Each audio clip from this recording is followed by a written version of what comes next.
శ్రీరంగాచార్య గురవే అప్పలాచార్య సూనవే శ్రీభాష్యాది ప్రవాచ్యాయ దేశికాయ నమో నమః.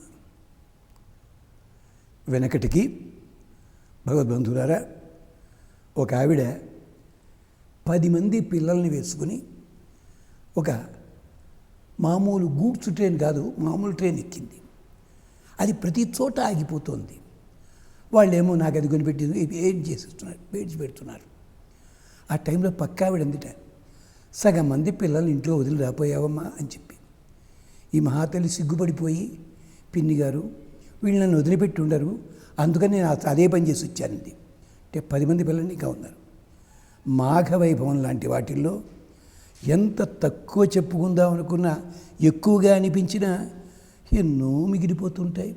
కొంతవరకు మనం అవకాశం ఉన్నంతవరకే చెప్పుకుందామని చెప్తూ, మాఘ స్నానము దీనివల్ల ఎవరెవరు ఫలితాలు పొందారో మన నిత్య జీవితంలో చూస్తుంటాం, కానీ మనకు తెలియదు. అది దాంట్లో ఒక మాట చెప్పుకునే ముందు పాపం ఎలా పోతుంది అన్నదానికి అకార్యకారి, అవకీర్ణి, స్థేన, భ్రూణ, గురుతల్పగ, వరుణ, అపాం, అఘమర్షణ తన్మే పాపాత్ ప్రముచ్యతే.